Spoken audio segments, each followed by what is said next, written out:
হ্যাঁ গাইস, আসসালামু আলাইকুম। আমি লাকি তালুকদার রান্নাবাড়ি আড্ডা থেকে চলে আসলাম আবারও নতুন একটা রেসিপি। সেটা হলো সাদা পোলাও। তাহলে চলুন কথা না বাড়িয়ে মূল রেসিপিতে চলে যাই।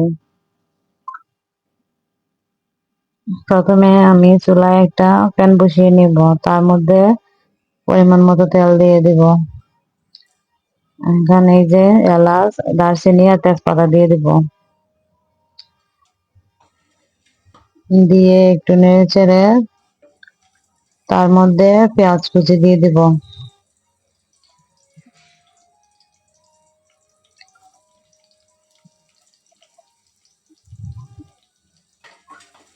পেঁয়াজ কুচিটা দিয়ে ভালোভাবে নেড়ে বাদামি কালার করে নিব।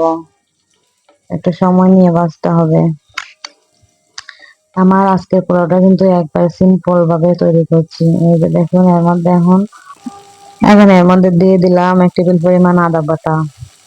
দিয়ে একটু নেড়ে চেড়ে আদার কাঁচা গন্ধটা যতক্ষণ না চলে যায় ততক্ষণ পর্যন্ত একটু নেড়ে চেড়ে নিব। তারপরে এর মধ্যে দিয়ে দিব ধুয়ে রাখা পানি ঝরিয়ে পোলাও চাল। আমি অনেকক্ষণ আগে ধুয়ে পানি ঝরিয়ে নিয়েছিলাম, আপনারাও এমন করবেন। এখন এটা নেড়ে চেড়ে ভাজা ভাজা করে দেবো, মানে অনেকক্ষণ 6-7 মিনিট নেড়ে নাড়তে হবে। চালটা যত ভাজা ভাজা হবে তত পোলাওটা সুন্দর হবে। অনবরত নাড়তে হবে, না হলে নিচে নিচে পোড়া লেগে যাবে। আমার চালটা কিন্তু ভাজা হয়ে গেছে। এখন এর মধ্যে আমি পর্যাপ্ত পরিমাণে পানি দিয়ে দিব।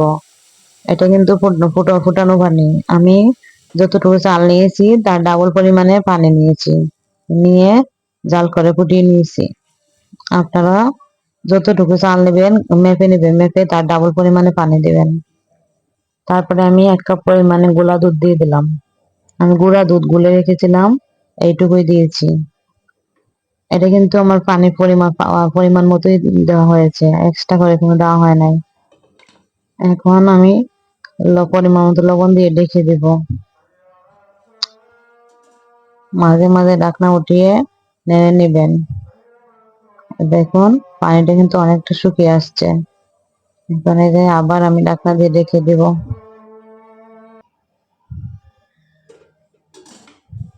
আবার ঢাকনা উঠিয়ে এর মধ্যে একটু ঘি দিয়ে দিলাম। ঘি দিলে ফ্লেভারটা ভালো আসে, পোলাওটাও জোরে হয়। আপনারা ঘিয়ের বদলে বাটার ব্যবহার করতে পারেন, যেটা হাতের কাছে থাকে। ঘি দিয়ে আমি আবার ঢাকনা দিয়ে ঢেকে দিলাম। এখন এই যে ঢাকনা উঠিয়ে আবার নেড়ে দিব। দেখুন, আমার পোলাওটা কিন্তু অনেকটা হয়ে আসছে। মাশাআল্লাহ, দেখুন কতটা জোরে হয়েছে।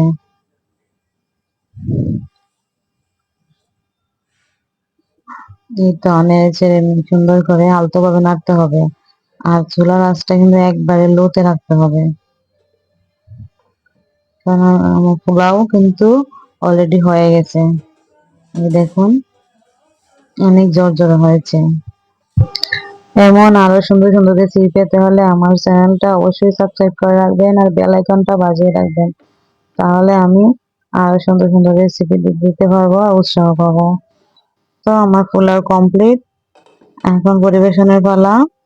আমি একটা বাটিতে নিয়ে পেঁয়াজ বেরেস্তা দিয়ে পরিবেশন করে নিলাম। দেখেন কত সুন্দর হয়েছে, মাশাআল্লাহ। তো গাইস, আজকের মতো এই পর্যন্তই। বিদায় নিলাম। আল্লাহ হাফিজ। আসসালামু আলাইকুম।